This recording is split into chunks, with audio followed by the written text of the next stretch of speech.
Boa noite, minhas irmãs. Mais uma noite para a gente adquirir mais sabedoria, né? Que vem da parte do Senhor.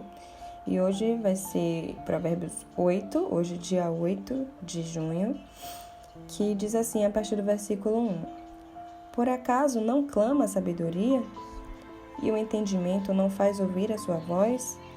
A sabedoria se coloca no topo dos lugares elevados, junto ao caminho, nas encruzilhadas das veredas. Junto aos portões, a entrada da cidade. A entrada dos portões, ela está gritando. É para vocês, homens, que eu clamo, e a minha voz se dirige aos filhos dos homens. Vocês, ingênuos, entendam a prudência, e vocês, tolos, entendam a sabedoria. Escutem, pois falarei coisas excelentes.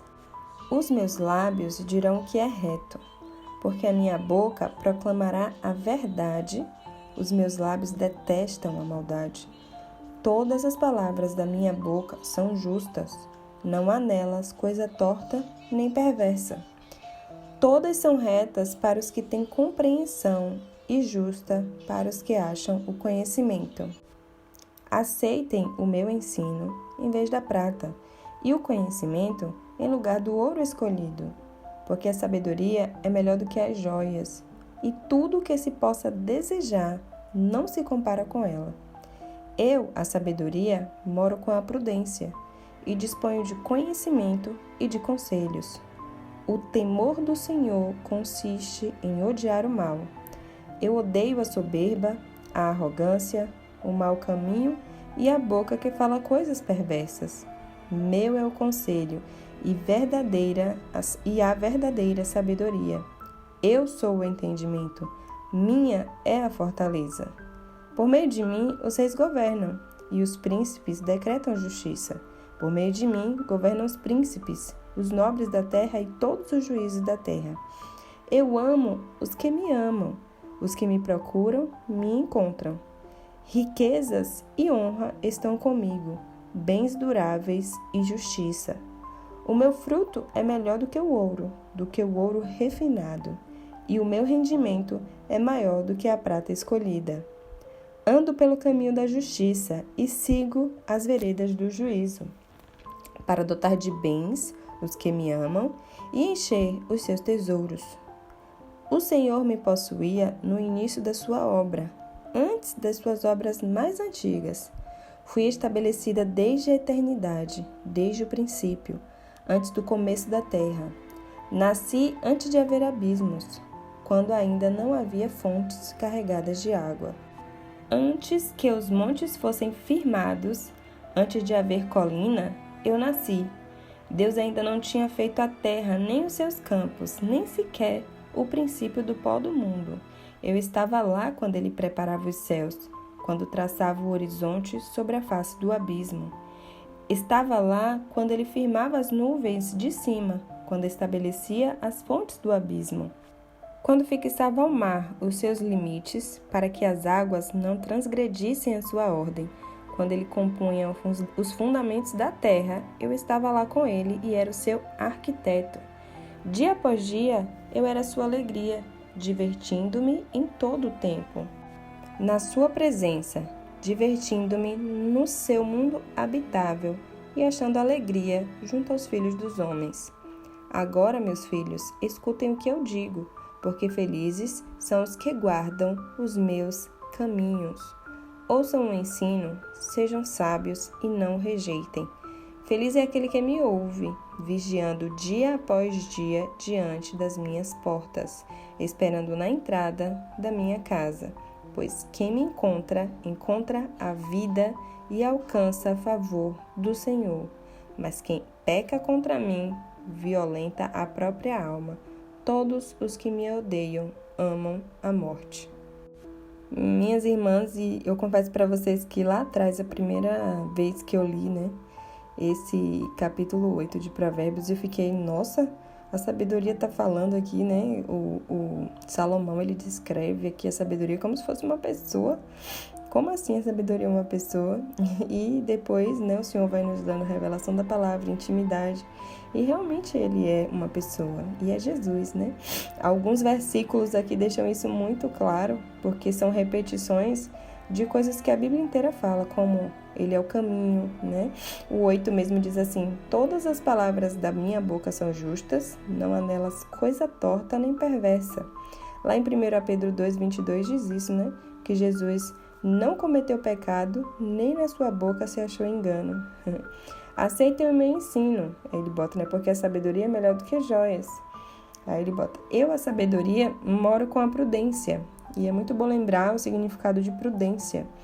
Prudência é você calcular o impacto das suas decisões. Então, quando você vai fazer algo e você pensa assim, não, porque se eu fizer, você pensa já na consequência. Isso é ser prudente, né?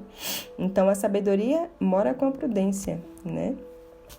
E o versículo 14, na verdade, está dizendo assim: meu é o conselho e a verdadeira sabedoria, eu sou o entendimento, minha é a fortaleza, né?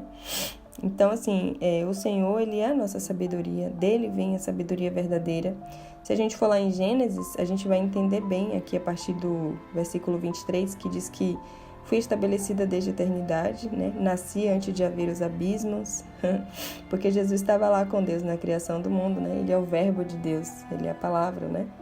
E a Bíblia diz que estava o Criador e o Espírito de Deus pairava, né? Estava sobre as fontes das águas. E Jesus também estava ali, está dizendo que ele era o arquiteto, né? Lá no 29, diz que no 30, eu estava com ele e era o seu arquiteto, né? Então, minhas irmãs, que nós possamos buscar na fonte essa sabedoria. A sabedoria não está nesse mundo, não está nas coisas, não está na prata, nas joias preciosas. Isso tudo é bonito, né? Ainda mais nós mulheres. Como é bonito se arrumar bem, colocar joias, né? A gente sabe que a se adornar, como a Bíblia chama, né? É muito bonito, mas que a nossa beleza não esteja nessas coisas, mas sim no coração que serve o Senhor, né? Que busca essa sabedoria que vem do Pai, que é muito melhor do que joias, né? É muito melhor do que o ouro mais refinado, como diz aqui. E é muito engraçado porque, assim, quem adquire joias não quer dizer que elas têm sabedoria. Muita gente não tem. Mas quem adquire sabedoria tem joias, porque a Bíblia está falando o tempo inteiro aqui, que a gente leu já várias vezes, que todas as pessoas que adquirem sabedoria ganham riquezas e honra. Lógico que riqueza não é só dinheiro, riqueza é tudo, né? Família é riqueza, né? Ter a Deus é riqueza. Riquezas são coisas que o dinheiro não compra. Mas o tempo inteiro está construindo essa ideia de que a prosperidade, no geral, né, está junto com a sabedoria. É por isso que quando Salomão fala assim que gostaria de sabedoria para poder governar aquele povo tão numeroso. E aí Deus fala para ele: como você não pediu riquezas nem nada disso, pediu sabedoria para governar o povo, a riqueza vai junto, as outras coisas vão juntas com isso aí. Então, para você ver como o Senhor é, Ele pede para que a gente escolha o certo, mas tudo que Ele nos pede tem recompensa, né, minhas irmãs? Então, que possamos aprender a ter o temor do Senhor, porque o temor do Senhor, né, é o princípio da sabedoria. Lembra que a gente leu, né, nos últimos capítulos que a gente leu, dizia que Deus tem 6 coisas que Deus odeia, a 7ª Ele abomina. E aqui o versículo 13 é bem semelhante àquele, diz assim: o temor do Senhor consiste em odiar o mal.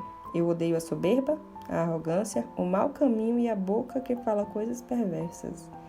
Então, quem fala coisas perversas, quem anda num caminho mau, quem é arrogante, é soberbo, não tem sabedoria, não tem o temor do Senhor, né, que é o princípio da sabedoria. Então, que o Senhor nos faça mulheres simples, mansas, puras, né? Ele que pode nos santificar, independente do tamanho do nosso pecado. A Bíblia diz que se for tão vermelho quanto escarlate, ele pode fazer mais algo que a neve, né? Então, imagine algo bem vermelho se tornando algo branco, né? Como a neve. É isso que o Senhor faz conosco, minhas irmãs. O nosso passado não importa para Deus, desde que vire passado, que não se torne mais nosso presente. Porque quando Jesus curava, ele dizia: vai, não faça mais, vai, não peques mais, porque pode sobrevir, né, coisa pior. Então, o nosso passado para o Senhor não importa. Importa é a nossa decisão de agora e de como vamos viver daqui para frente. E o Senhor, minhas irmãs, Ele é fiel. Ele é um Pai amoroso, Ele cuida da gente, Ele nos ama, né? Então, que a gente possa buscar do Senhor, né? Como se busca prata, como se busca ouro, né? O desejo que se tem de buscar essas coisas, que a gente busque a sabedoria, o temor do Senhor, para que a gente possa ser mulheres, sim, que transbordam na vida dos outros, né? Como é bom, né? A gente estar perto de alguém sábio, né? Eu tenho essa sorte de ter algumas pessoas próximas a mim que eu posso parar e ouvir, assim, e vejo sabedoria da parte do Senhor. Isso é tão bom, sabe? É tão maravilhoso, porque é muito bom quando a gente tem dúvida sobre uma situação, ou até mesmo sobre uma palavra que a gente viu ali do Senhor e a gente não está sabendo discernir, sabe? Não está conseguindo a revelação, e vem alguém ali da parte do Senhor e de forma tão graciosa, assim, consegue falar com a gente. Isso é maravilhoso. Isso é sabedoria que vem do alto, é sabedoria que vem do Senhor. Como Salomão, né? Vinham pessoas, né, de outros reinos para ver de perto a sabedoria de Salomão. A Bíblia fala sobre a rainha de Sabá, né, que foi até ele para saber se realmente era aquilo mesmo, e ela levou muitos bens para ele, né? E tudo que ela viu, ela falava assim: nunca vi nada parecido, porque a própria Bíblia, né, nos diz isso, que nunca houve nem haverá um homem tão sábio quanto Salomão. Então ele realmente foi o homem mais sábio que já existiu. Então que a gente possa buscar essa sabedoria no Senhor, que Ele é a fonte de sabedoria, né? Ele é a própria sabedoria. Ele é o nosso Senhor, Ele é o nosso Salvador. Então que a gente possa pedir todos os dias ao Senhor para nos moldar, né? Para nos encher de Jesus, para nos ajudar, né? Para não sermos religiosas de forma alguma, para que sejamos mulheres de Deus mesmo, generosas, que servem uns aos outros, que são caridosas, né? Que o Senhor possa nos capacitar, minhas irmãs, a essas coisas. Pai, em nome de Jesus, nós estamos aqui reunidas, Senhor, aprendendo mais da Tua Palavra. O Senhor tem revelado Jesus para nós há tanto tempo, o Senhor entregou Jesus para nós, e que o Espírito Santo possa estar nos nossos corações, nos ajudando, Senhor, em todas essas coisas, na compreensão de todas essas coisas. Eu sei que é grandioso demais para nós, nossa mente humana, até mesmo aquilo que nós já sabemos sobre a vinda do nosso Jesus, do sacrifício, da salvação, da ascensão dele aos céus, que agora está à direita de Deus, intercede por nós. São coisas que nós falamos, mas são tão grandiosas para a nossa compreensão, mas nos dá sabedoria, Senhor, sabedoria do alto, que vem do próprio Deus, sabedoria para nos encher, para nos instruir, para nos ensinar a ser prudentes, para que nós possamos cada dia fazer a Tua vontade, Pai, não a nossa. Pai, em nome de Jesus, que a gente possa buscar essas coisas e não as coisas do mundo, Pai. As coisas desse mundo, muitas coisas são importantes enquanto ainda estamos aqui, porque nosso corpo ainda é carnal, ainda não recebemos o nosso corpo glorificado para ir morar com o Senhor Jesus. Mas nós te pedimos que aqui nessa carne mesmo e nesse mundo, o Senhor nos capacite, nos oriente, nos guie, Pai, para fazer aquilo que é a Tua vontade, não a nossa. As coisas desse mundo, Senhor, são tão atraentes tantas vezes, e que o Senhor possa agravar a eternidade nos nossos olhos. Que a nossa esperança esteja lá, na eternidade. Que esteja na vinda do nosso Senhor Jesus. Que esteja no nosso preparo, como aquelas 5 virgens prudentes, Senhor, que estavam ali, com as lamparinas acesas e com o azeite reserva. Que o Senhor nos encontre assim, quando o Senhor voltar. Que não estejamos de mãos vazias quando o Senhor vier. Que possamos mostrar para Ti as nossas mãos. Não como obras, como se nós merecêssemos alguma coisa pelas obras, mas fomos aquelas mulheres que multiplicaram aqueles talentos que o Senhor nos confiou. Que a gente não enterre, Pai, os nossos talentos, que em nome de Jesus a gente possa multiplicar 30 por 1, 50 por 1, 100 por 1. Em nome de Jesus, Pai, nos ajuda, Senhor, a ser mulheres sábias, a ser mulheres que não somente sabem guiar as vidas pelo poder do Teu nome, pelo poder que há em Ti, mas que também possamos ajudar e servir outras mulheres nas coisas concernentes ao reino de Deus. Pai, em nome de Jesus, nós te pedimos essas coisas na certeza de que o Senhor nos ouve e que o Senhor nos capacita dia a dia, assim como a luz da aurora, que vai brilhando cada dia mais até ser dia perfeito. Faz isso em nossas vidas, Pai. Pelo nome de Jesus, nós te clamamos por todas as irmãs que estão no deserto, Pai, que estão aprendendo a confiar em Ti, a descansar em Ti, a tirar do coração, Senhor, tirar do trono do coração o casamento, o marido, filhos, e que só o Senhor seja o Rei, o Deus das nossas vidas. Tira das minhas irmãs a dependência emocional, Senhor, o desespero, Senhor. Muitas vezes, Senhor, a necessidade de que o marido volte para casa. Que o Senhor seja suficiente, que nada mais importe. porque a tua palavra aqui diz que se o Senhor é o nosso pastor, não temos falta de mais nada. É tudo o que precisamos, Pai. Muito obrigada, Pai, pela tua palavra que é a verdade. Continua nos guiando a toda a verdade, sem os achismos desse mundo, sem os porquês, Senhor, muitas vezes com respostas vazias, humanas, mas sempre que o Senhor esteja nos guiando à verdade do teu jeito, Pai, de acordo com a tua palavra. Em nome de Jesus. Amém.